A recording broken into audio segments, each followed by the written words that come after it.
Bruins will play number 2 seed Tennessee on Saturday. The UCLA women's basketball team has a first-round game tonight against Southern University, champs of the SWAC. 7 p.m. tip-off at Pauley Pavilion on ESPN. USC is in action on Saturday. The Trojans play North Carolina Greensboro at noon. ABC will have live coverage. No debates, no speculation, just the info you need. That's your KBLA Sports Minute. I'm Ray Richardson on KBLA Talk 1580.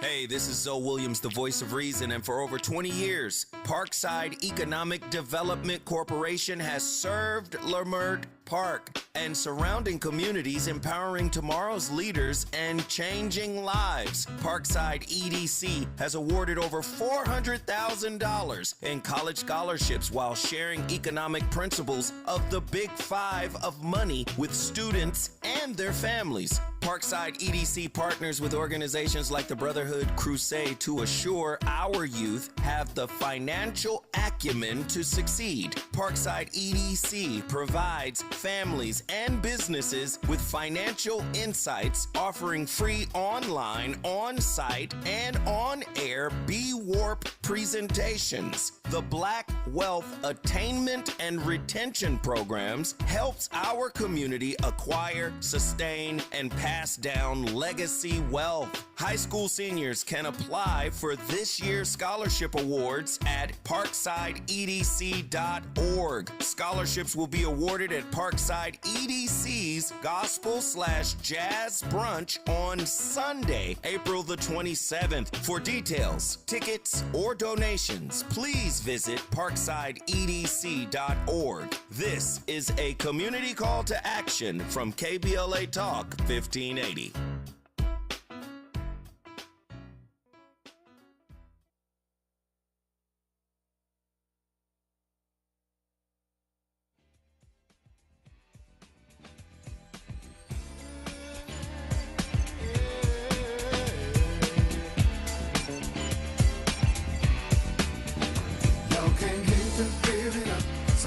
Show me what you got. It's about to be on, maybe non-stop. Tonight you're gonna get your time to shine. Everybody but stars in here tonight, dancing underneath the party light. When I see you working that body right, tonight you're gonna get your time to shine.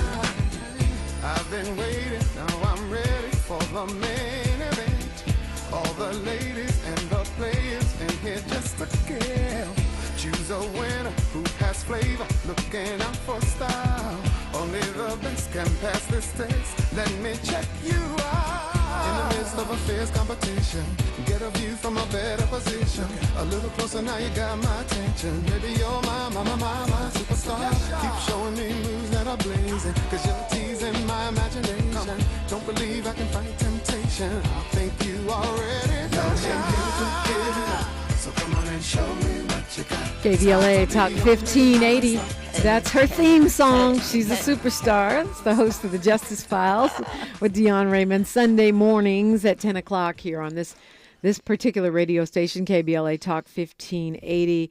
She is our legal expert extraordinaire and one of the smartest legal minds I've had the opportunity to talk with. So thank you so much for coming in this morning, Attorney Dion Raymond. Thank you, Dominique. It's always a pleasure to be here in conversation with you, and your introductions are so generous. I'm going to walk out here hoping that I can live up to that. Well, please stop it. Look, you before we launch into this conversation, or rather, in-depth conversation about what's going on with homelessness here, you want to tell us what we're looking forward to this weekend on the Justice Files? Yes. Well, the Justice Files, as you all know by now, it's a justice-themed show.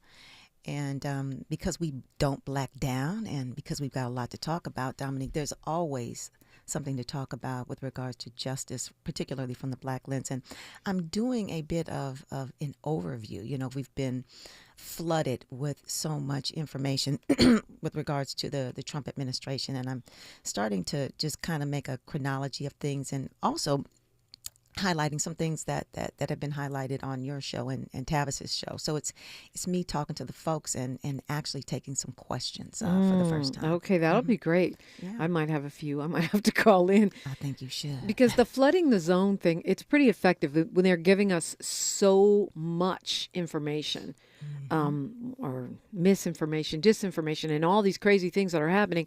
It is overwhelming. It's hard to focus on any one thing, and then we all have questions. So absolutely. And the question becomes, what does one do? And I had a guest on, I think it was February 9th, Aisha Mason, and she talks about cultivating the tools that we have in our toolboxes.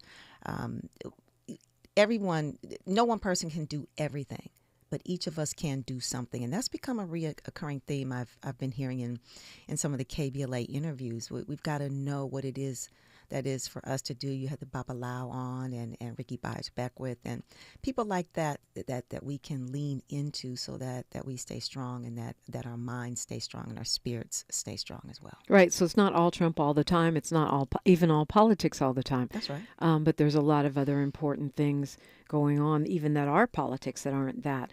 Dion Raymond, Justice Correspondent and Executive Producer of the Justice Files. You did such a great job covering the Mark Ridley Thomas case, and of course we're still waiting for a decision in that case, right? Yes, and I was there for the hearing in Pasadena for the Court of Appeals, and it reminded me, Dominique, it was like something right out of second or third year law school for those who did moot court, and the attorneys get just a minute to make their opening, and those judges are asking questions, and both sides were very, very well prepared and very well versed. And I continue to monitor this and to look at it. And I think Dr. Ridley Thomas has got a greater chance as anyone. You know, it's funny you say that because I've been hearing that from a lot of legal minds that I respect, that he might actually pull this off, which would be huge because you don't go up against the feds and win a lot, right? Absolutely. I mean, their role is to not throw stuff up on the wall just to see what will stick. They're supposed to have the evidence and the facts lined up. So they have to believe that they've got the evidence to win. And in that case, there were convictions on multiple counts. But I really think that the jury was confused, the way they kind of backed into the convictions, working backwards. And what I saw in the courtroom and what was being reported, it was just, two different things. And I even had one of my contributors who is a career prosecutor who opined that he believed that the charges never should have been filed in the first place. Yeah, I heard that from a lot of brilliant minds as well. So I guess maybe by summer we'll hear something on that case. We can hope. Yeah, so there's no timeline. It's whenever they come up with it. I don't. Off the top of my head, I don't know what their drop date is, but I would imagine because it's been some time that they've had to consider this. Yeah. Well, we are in the middle of a city budget crisis, and now to the tune of $1 billion. And in the middle of this, there's a number of micro crises. They're not really micro, sub crises, right? Mm-hmm. You've got the Palisades fires. You've got the homeless department, the housing department in LA.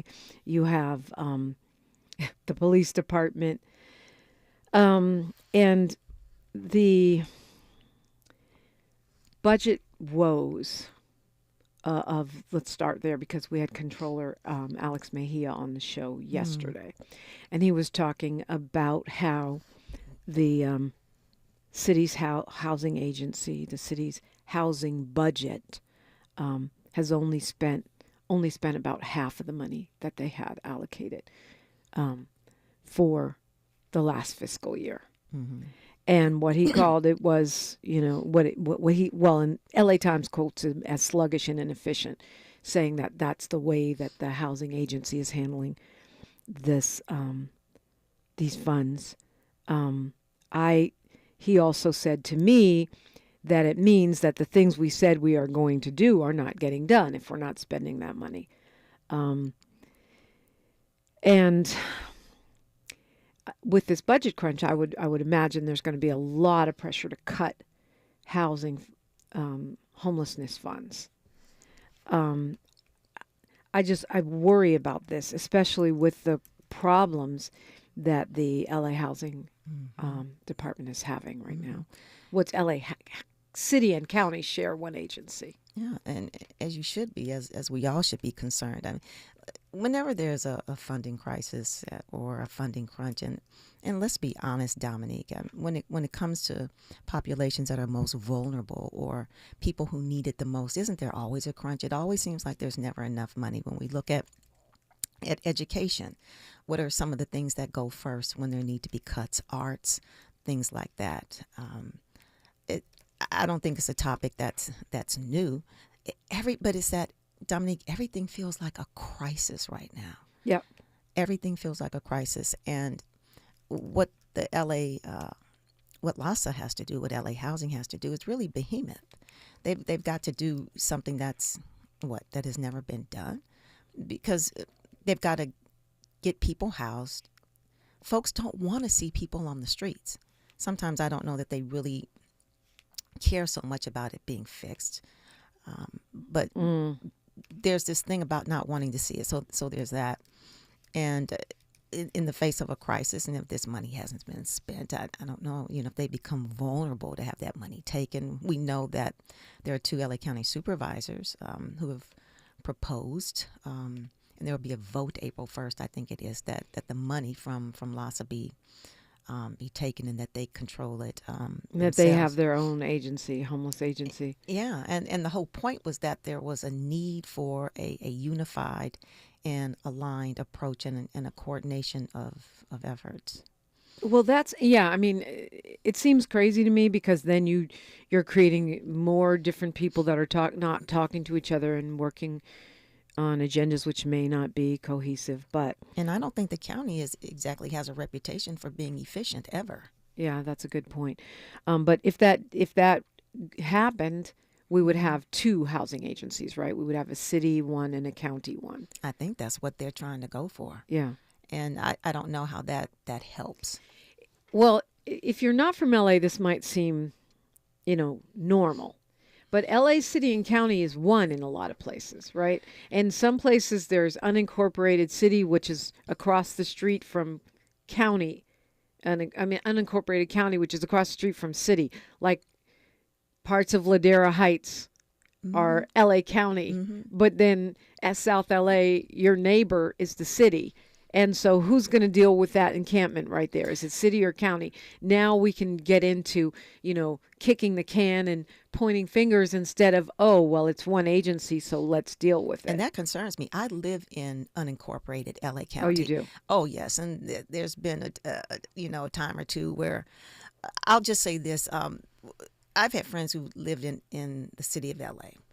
And have come with issues. Like me, I'm one of those friends. Who've come with a couple of issues, particularly with housing. And I say, call your field representative. And my experience in a few cases, it's a few, but it was enough to create a page mark in the book of my mind that those field reps respond very quickly. Talking about the city council districts, you call a field representative and they will call you back, or somebody will email you back or something. And that's not necessarily, my experience is that's not necessarily the county. Now, I can't speak for all agencies within the county, but my impression is that it is different and that it can be different. And so if they split this up, and this is something that is so pervasive, Dominique, throughout all LA County and the city itself, I would hope that there could be some kind of resolution so that there would be a coordinated effort. I'm going to date myself. I can remember when there wasn't homelessness. It just wasn't. Or if it was very rare that you saw it. This is something that is out of control, that has been long-standing, and most importantly, Dominique, it's become normalized. Yeah, it was not like this. You don't have to go back very far. The thing about it is that the supervisors are voting April 1st on whether or not they want to break apart. They say it's not working, so the idea is to break it.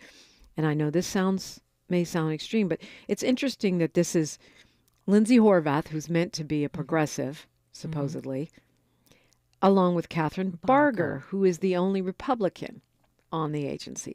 And to me, it's giving Trump. Oh, well, the Department of Education sucks, so let's abolish it. That part. That's what we should do, because that'll make it better. I fail to see the wisdom here.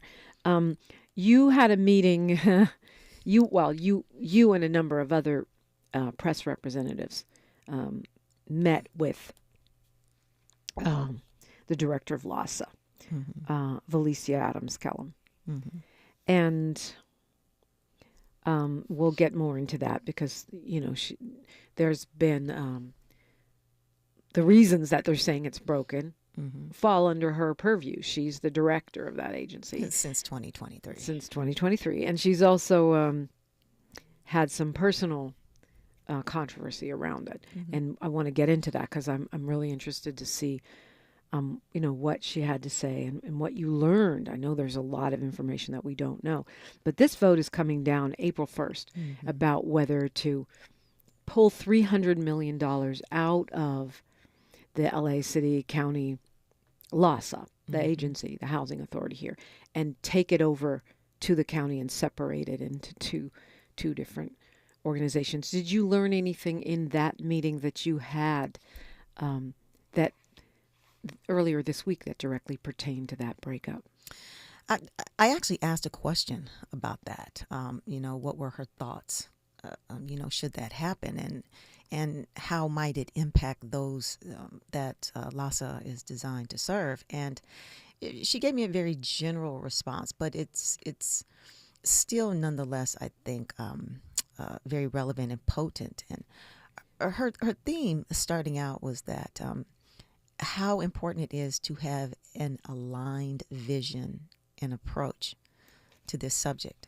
And that was her response about that, to my question about how this, could impact LASA and the services and the money that Measure H was designed to provide. And it appeared to me she wasn't going to really speak more than that about it, that she felt that that's the approach that needs to be taken, and that's what worked when she was a director for St. Joseph Center, which is a homeless service provider. And I took that, what I understood that to mean is that she probably doesn't feel that it should be split. Yeah. We're talking with attorney Dion Raymond, and she was there at a press briefing along with our own James Farr.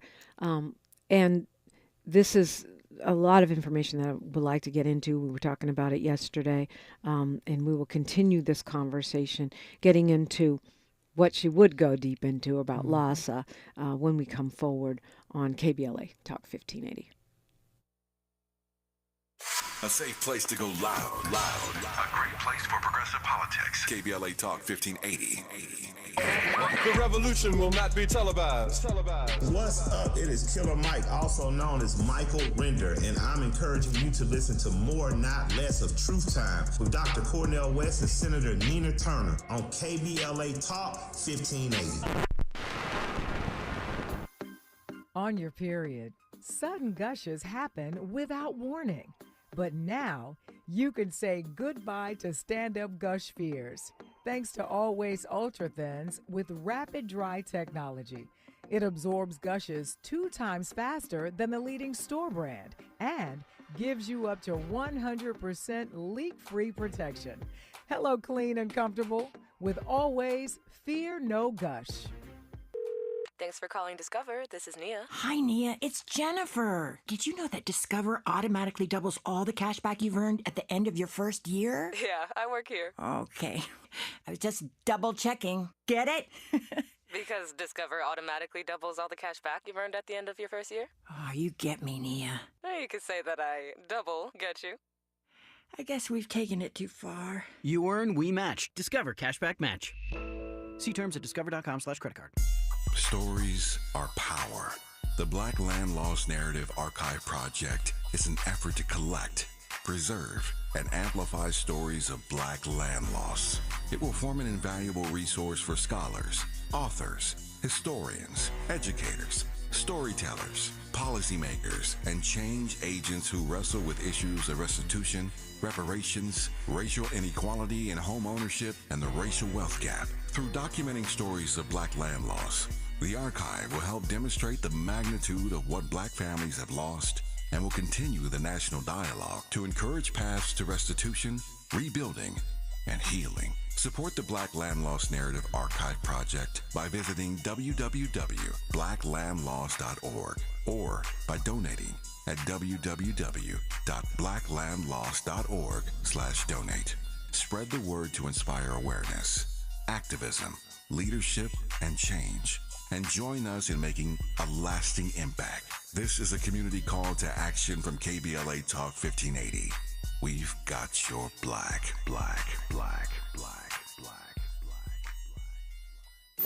Thanks for waking up with Dominique DiPrima on KBLA Talk 1580. Okay, so I need to focus because we have a lot to cover in a little bit of time, and I'm not that focused today. But there's so much important information out there. You had a meeting with Dr. Valicia Adams-Kellum, who is over LAHSA, the housing authority for the county and city of LA as we speak until we know otherwise. Yes, correct. And there's been a couple of audits that, do not look good for LAHSA. I actually interviewed Dr. Adams-Kellum, I don't know, a couple months ago about this. Mm-hmm. And she pointed out that much of what's covered in the audits is not happening. It happened before she got there. She's been there, as you point out, since 2023. And it does fit the pattern of throw a black woman under the bus. But at the same time, there appears to be, and basing this on what I'm reading in the paper and what Controller Mejia said when he was on, a lack of transparency, where money is given to the agency gives it to the service providers, and then we don't know what we got for our money. Yeah, and interestingly, Dominique, she did not try to downplay the audits at all. And there have been a couple of audits during her time, but there have been audits prior to her appointment. And so she didn't try to downplay what has been described as inefficiency in tracking service provider invoices and timely payments. There have been complaints that service providers haven't been providing the services that they're supposed to. And so she said she knew that she was stepping into a system, and I'm quoting, that was not at its best. And that's something that's not out of the range of possibility when you're dealing with, a large an agency with a lot of staff and it's a county agency and things like that. And so I didn't find her to be a person who's trying to not take responsibility. And so what she did, though, also talk about is the fact that there was certain information since she assumed the position as director that was not included, and she came on in 2023. So she's inheriting something that was created back in the 90s, Dominique, in 1993 as a result of a 1991 lawsuit. And so there's been quite a bit of time. And so she said she pivoted to what they have done. And so I'm just, checking out my notes here. She said 2024 data shows a 10% reduction in street homelessness in Los Angeles, a 5% in the county. Citing 2025 raw data, she said also supports that there's a reduction in street homelessness in the past 2 years when there was a goal there was a 3-year target. So what she's saying is we're making inroads in 2 years ahead of a 3-year target. And part of her message was what we're doing is working. And so let's keep doing what works. So she said 5% decrease in the second year means we are doing something. So, quote, we need shared space to strategize. Again, highlighting the need for a joint approach. Which is back to the Mayor Karen Bass's locking arms philosophy, mm-hmm. which we heard in those so-called leaked emails from Lindsay Horvath, her mocking that. And actually, one wonders who leaks emails to the LA Times. But anyway, so it sounds again like the splitting up would do what we think it would do, which is probably cause more chaos and less coordination. Taking $300 million of what I've seen is quoted as, at one site, $700 million budget. Another says $800 million budget. And I'm just curious, Dominique, what type of conversations or meetings the supervisors, Horvath and Barker, have had with Adams Keller's office before deciding to bring take this her money. Mm-hmm. Has there been conversation? Because if I learned nothing else, practicing criminal defense, which I did for a while, is things are not always as they appear. I created an office at a major university, and when you're dealing with institutions that are, run by state and in local agencies, it's not like in the private sector where somebody's making a decision and you can get it done. There's bureaucracy there. You don't always necessarily have the control that you may think, or that the people may think that you have. So I think it's worth hearing more from LASA about what's been happening. I must say the quiet part out loud right now, Attorney Dion Raymond. Is the city, the county particularly, are they about to throw Dr. Valicia Adams Kellum under the bus for, the sins of their fathers? I mean, for the 90s or for the 2000s or for whatever's happening now and the public perception of it? I think that's a very plausible perception for a number of reasons. When there's a crime or when there's an issue, there seems to always be this knee-jerk reaction, Dominique, to find somebody expeditiously to throw under the bus, to satisfy the hungry wolves or the unpleased and throngs of crowds, in the Coliseum. And I think that's very plausible, particularly if there haven't been conversations and meetings to talk to her about what's going on. Also, again, she's been at the helm for 2 years. I would imagine that she was very thoroughly vetted, Dominique. Her published salary is, close to $500,000. So you don't hire somebody for that amount of money. Not anybody black. Whoa. Not anybody black. Isn't that the truth? But you don't hire someone for that amount of money if they haven't been vetted and you don't think that they can't do the job. And so she started off the meeting with a presentation which included slides. There was a visual. Okay, well, we got news, traffic, and sports here. Can't wait to hear about the presentation, Can't wait to tell about the alleged scandal and more when we continue KBLA Talk 1580. She's reclaiming her time on KBLA Talk 1580. More First Things First with Dominique DiPrima when we come forward.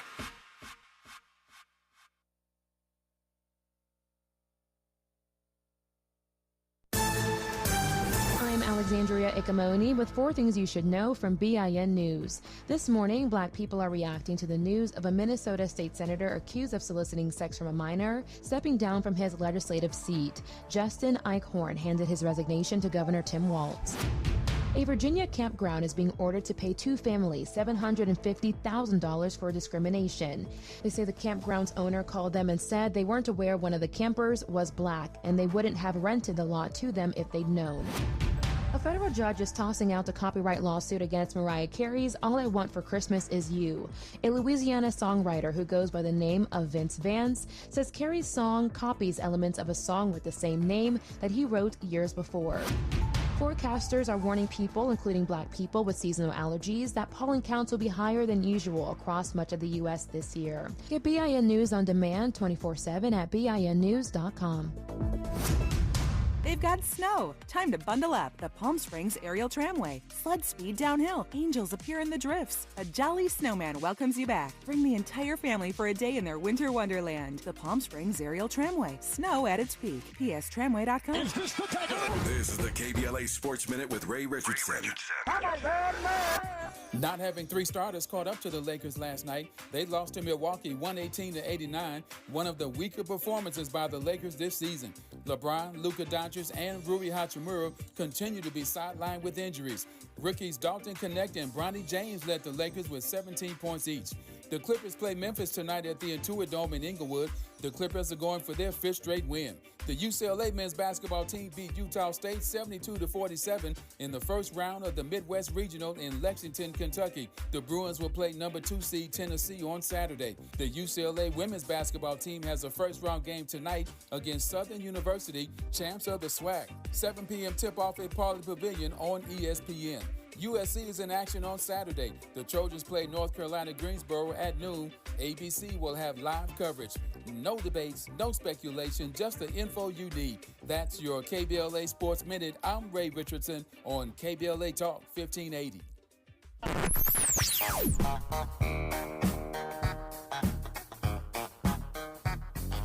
This is KBLA Talk 1580. Talk radio. That's music to your ears. We're unapologetically progressive. KBLA Talk 1580.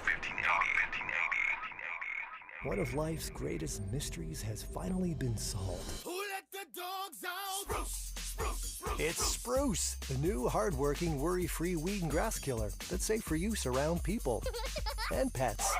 When used as directed, spray the leaves for visible results in just 1 hour and dead weeds in just 1 day. You spray, they play. Weeds die by the next day. Find Spruce wherever weed killers are sold. Oh no, stomach issues again? Stomach issues? Who are you? Your pancreas. I could be the real reason for your diarrhea, gas, bloating, stomach pain, or loose oily stools. I thought it was my stomach. People often do, but any of these symptoms could mean having a condition called exocrine pancreatic insufficiency, or EPI. With EPI, the pancreas doesn't release enough enzymes to break down food, but EPI is manageable. Use the symptom checker on identifyepi.com and speak with your doctor. That's identifyepi.com. Sponsored by AbbVie. At the tone, please record your message. You ready? Drop it! Mr. Tavis Smiley, preach it. Thank you, man. Politics in this country is crazy. You put things in perspective that even I didn't. The right is playing fast and loose with facts and scapegoating everyone under the sun, especially black and brown people. As a white man, I do not agree with this, and I am on my black and brown brothers and sisters' side. Fight the good fight. Know that I am part of the resistance. Let's fight the power. Our freedom of speech is freedom of death. We got to fight the powers that be. KBLA Talk 1580. We've got your black. If you're living with dry age-related macular degeneration or dry AMD, you may be at risk for developing geographic atrophy or GA. GA can be unpredictable and progress rapidly, leading to irreversible vision loss. Now there's something you can do to slow it down, get it going slower. Izervay is proven to slow GA progression. Izervay gets GA going slower. Izervay or avacincaptad pagel is a prescription eye injection used to treat GA. Don't take it if you have an infection or active swelling in or around your eye. Izervay can cause eye infection, retinal detachment, or increased risk of wet AMD. Izervay may temporarily increase eye pressure. Your vision may be impaired after an eye injection or exam. Don't delay. Ask your doctor about Izervay today. Izervay gets GA going slower. Visit Izervay.com. That's IZERVAY.com. Point! Hey, you okay? You don't normally miss those shots. I just haven't been as regular lately, and it's making me feel sluggish. You should try Metamucil. It's been a game changer for me. Metamucil's plant-based psyllium fiber helps trap and remove the waste that weighs you down. Ace! You're moving better than you were last week. Definitely. Metamucil keeps you moving. These statements have not been evaluated by the Food and Drug Administration. This product is not intended to diagnose, treat, cure, or prevent any disease. Learn more at metamucil.com. I occasionally have nerve discomfort in my hands, so the things I love to do... Let's play something, Grandma. ...became difficult as I got older. If you have occasional stabbing and burning in your hands and feet, try Nervive Nerve Relief. Nervive's clinically studied dose of alpha-lipoic acid reduces occasional nerve discomfort in as little as 7 days with continued daily use. Say yes to healthy nerves with Nervive Nerve Relief. These statements have not been evaluated by the Food and Drug Administration. This product is not intended to diagnose, treat, cure, or prevent any disease. Broadcasting live from Leimert Park, USA. Welcome back to your home for unapologetically progressive radio. KBLA Talk 1580. Yes, welcome back indeed. What a jam-packed day. I'm so happy to have the legal mind, the brilliant brain of attorney Dion Raymond. She is the principal attorney for Raymond Law and a justice correspondent on this radio station, as well as the host and executive producer of the Justice Files, which you could hear Sunday mornings at 10 on this station. And then you have a replay also. That's right. We play on the 10th, Dominique. Okay. So you can 10 a.m. and 10 p.m. That's it. That's Wow. how we do it. Easy to Because at find. KBLA, we've got a lot to talk about. We sure do. And you always have a lot to talk about. So we're talking about the crisis right now in housing, in the housing agency.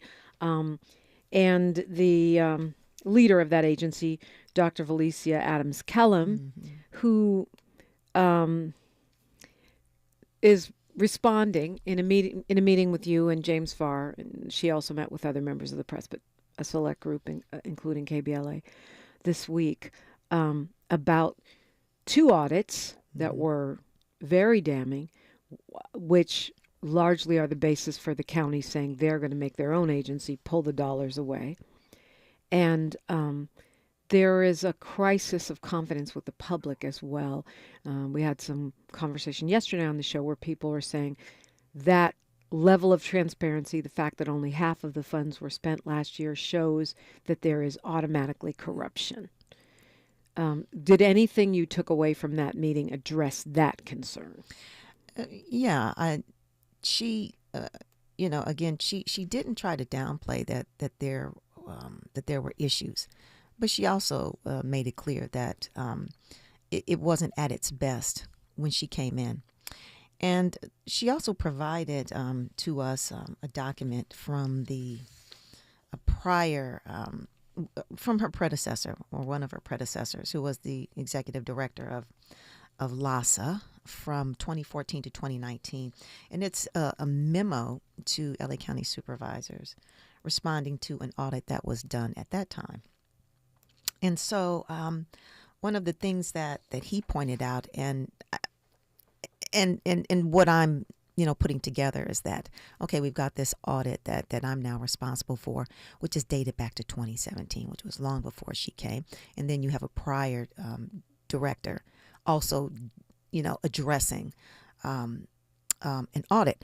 And so that memo, Dominique, he's acknowledging that LASA was or is tasked with implementing county approved strategies to combat homelessness, and what he indicated was at scale in a short amount of time. And he also addressed that there were $50 million in payments that were advanced to service providers to grow in, and I'm quoting now, in parallel with an expanded contract. So what he was saying, Dominique, is that we've got this money from Measure H. We've got LASA that's been created, and now we have these service providers who have been around, typically not funded well, resources and staff stretched thin. And so money was paid in advance to give them the resources that they needed to grow, to expand their services, because that's the whole point, right? Right. Is to if the county's relying on nonprofits or service providers Yes. that don't have the means to do the services, you got to give them money so that they can get to the capacity to handle what the county or city needs. Right. And to put a dent in it as soon as possible. And so what he acknowledged was that these organizations were stretched thin, underfunded, and so they had to grow very rapidly to increase services.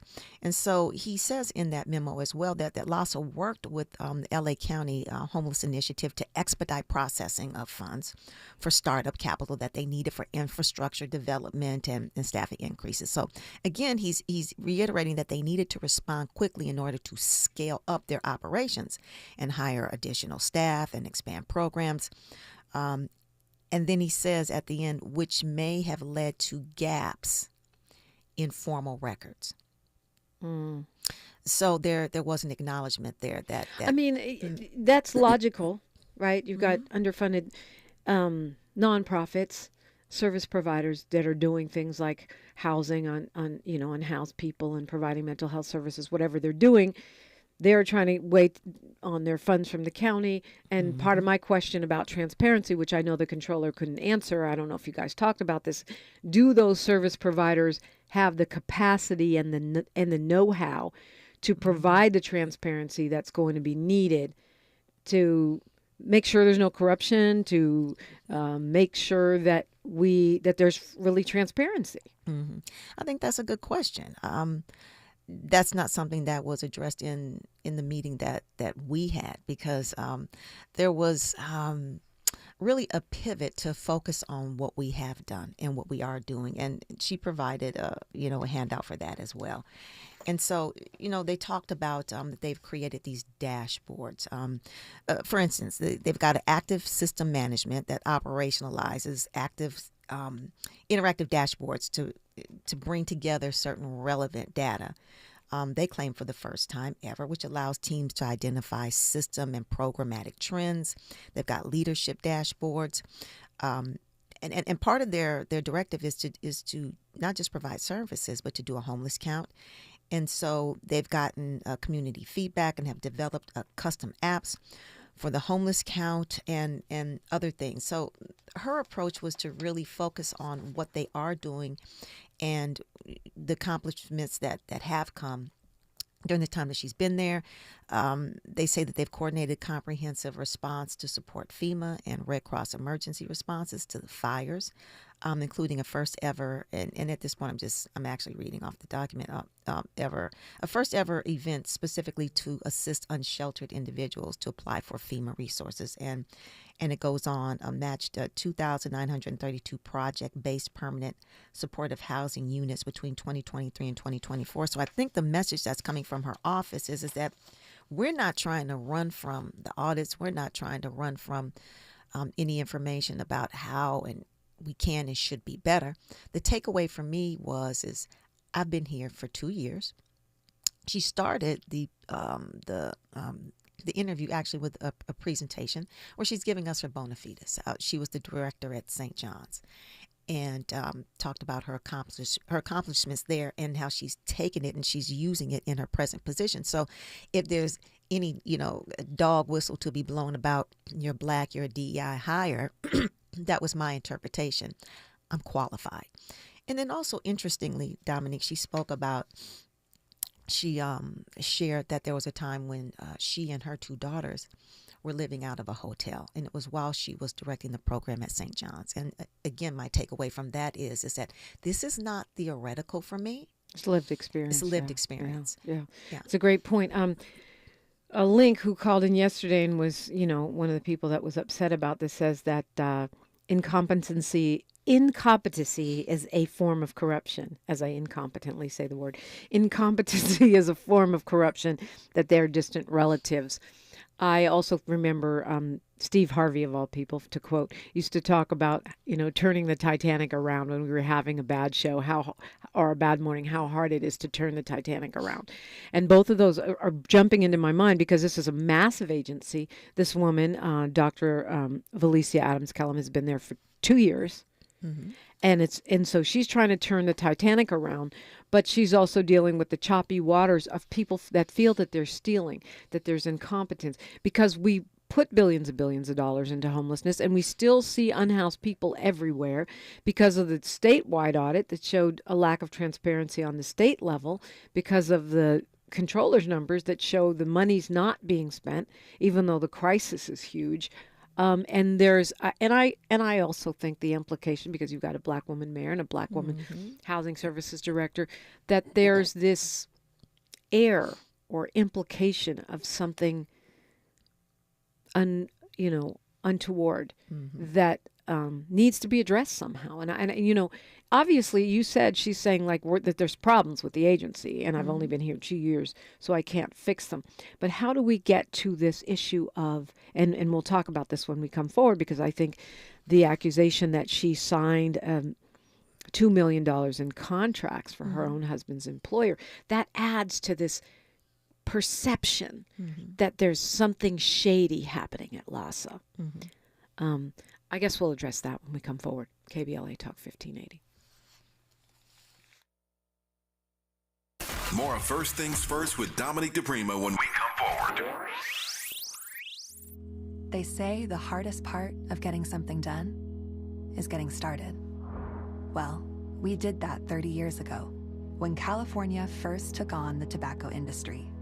Now, smoking is down 60%, lung cancer 42%. A couple of our cities have already ended tobacco sales.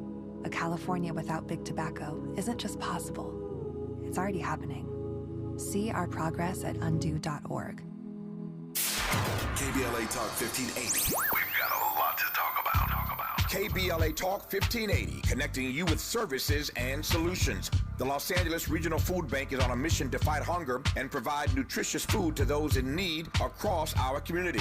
They partner with federal, state, and local programs advocating for better policies and funding for critical hunger relief programs like Cal Fresh, the Emergency Food Assistance Program, and the Child and Adult Care Food Program. The food bank works with coalitions and local representatives to make sure hunger is addressed in every district of LA County. They also run nutrition education campaigns, raise hunger awareness, and source nutritious food for distribution, all while supporting regulations that allow food pantries to operate safely. Want to help? Visit lafoodbank.org or call 323-234-3030 to volunteer or find a food bank near you. Together, we can ensure that no one goes hungry in Los Angeles County. This is a community call to action from KBLA Talk 1580.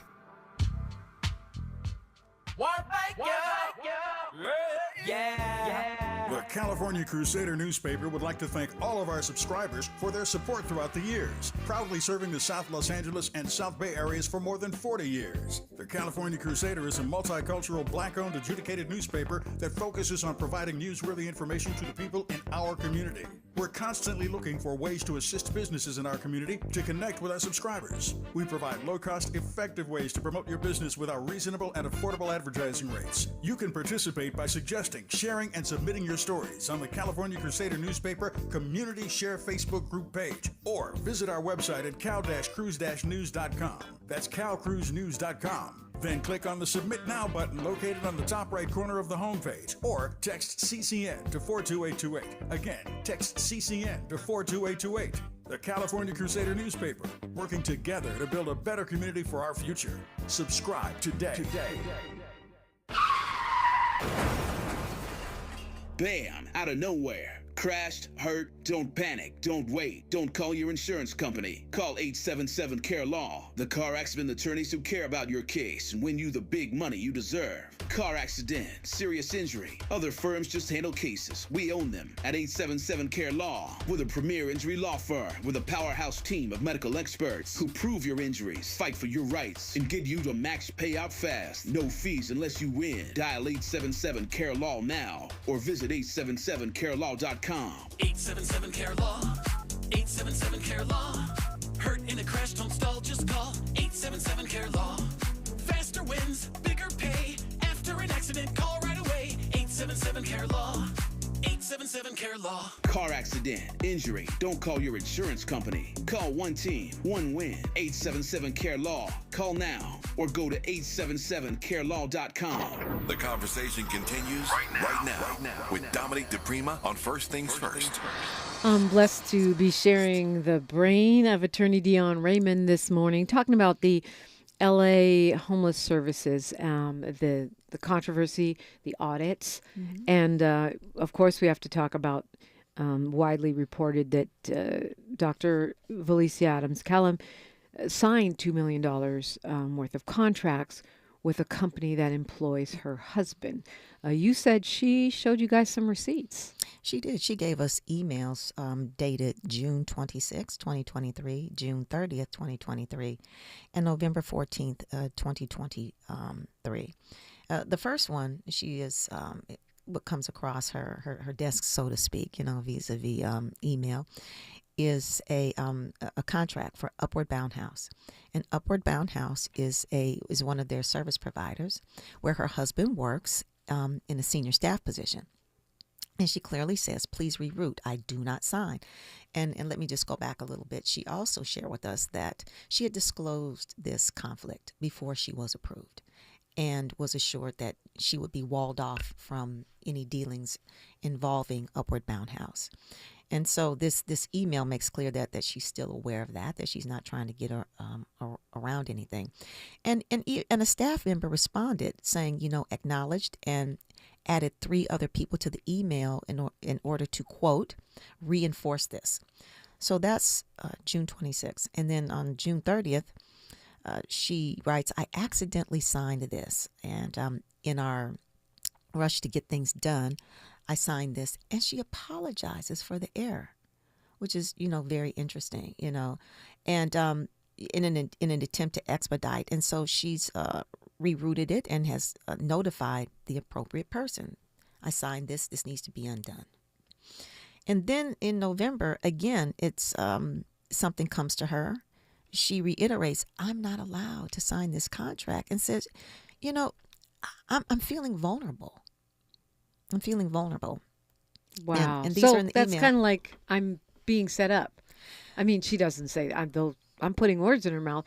But if I'm saying, I'm not supposed to sign this, and I already said I was meant to be walled off from this, and then I'm sending another email, and now I'm saying I'm feeling vulnerable. Why are y'all sending this stuff to my desk is what I read into that. Yeah, that's my read. I mean, you're directing a program. You are as good as the people that you hire. You need to be, especially at that level, you need individuals who have discretionary authority, people who think and analyze and who are going to protect not just you, but in protecting the director, you're protecting the program, you're protecting the integrity of the organization and individuals' reputations. And so for someone at that high level to put in writing, I'm starting to feel vulnerable, it suggests to me that she's letting these individuals know, can I trust you? Why do you keep sending this to me? Mm-hmm. And yet ultimately she ends up signing off on it. I mean, what happens?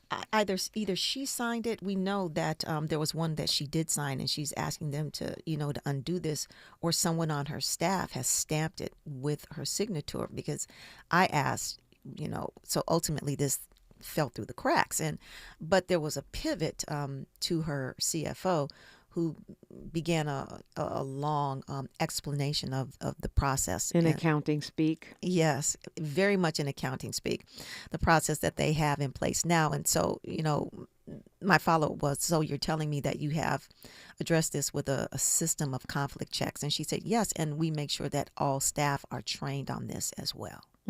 Interesting, though, that even despite the fact that Dr. Adams-Kellum did meet with a number of major media outlets and our Black-owned outlet, I have not seen any mainstream media reporting. This meeting was earlier this week, right? Yes, it was. And again, she came with receipts. She did not have to show us a slide presentation. She did not have to provide the emails. And I have no reason to think that they've been, created for this purpose. And Dominique, there are multiple people that are on these emails, especially the one where she says, I was sent a contract which I'm not allowed to sign. This could cause serious implications if that mistake is made going further. I feel vulnerable. Staff must be diligent in what they send to me for signature. And there are a number of people copied on this. So it shows that she's aware that this is serious. And this must be taken seriously. And she's trying to protect herself. And here's the crazy thing. And the program. For those of us who, sign 1 or 2 bills maybe a week, that seems obvious. But when you're the head of an agency of that size, she's signing a lot of stuff. Absolutely. A lot of stuff every single day. And it shows that she understands that even though she's depending on people to do things, that ultimately she has to take responsibility for it. And and we see, she's the one taking the hit. The articles that I have read haven't, asked whether or not this was a failure of staff. And again, she knows that she's got to take responsibility for it. But why does this keep happening? And I just want to, Dominique, this is a large organization. I believe they've got like about 300 staff members.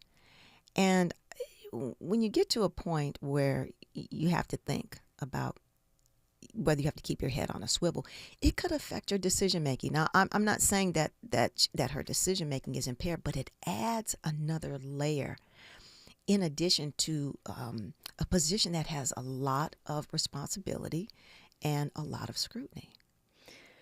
Seemingly, Republican City Council member Monica Rodriguez attacked the contract, saying it was problematic. This is followed then by the two women on the Board of Supervisors, a known Republican, Catherine Barger, and supposed progressive Lindsay Horvath teaming up to pull $300 million out of this homeless agency. Whether or not that would improve transparency, reduce corruption, or I think more importantly to me, improve the service that the average unhoused person is getting, improve their experience, change the problems we've seen in who gets care, and the reporting and the responsiveness. It seems highly unlikely. Time flies when you're on the radio. We only have like a minute. Attorney Dion Raymond, what did you walk away with? What was, this massive agency, this black woman who's under attack right now, who's leading the agency with only 2 years in. What was your main takeaway? She's got the bona fides. She's got the experience. I'm going to assume that she's telling the truth, that she was effective at St. Joseph's. And given the fact that this is a lived experience for her, that she's willing to take responsibility, that she knows the problems and isn't running away from them, that they predated her coming, and she's only been there for 2 years, I would give her the benefit of the doubt and the time, and I would hope that the county supervisors would have some in-depth conversations and meetings, their staff and her staff, to align to work it out for the benefit of our unhoused community in Los Angeles. Yeah. I think it's well said. And when you look at the problem of transparency on the statewide level, we saw those devastating audits last year. We know that it is not just a city nor a county problem, but something about the way these services and service providers are being tracked, funded, and reimbursed that needs to be fixed.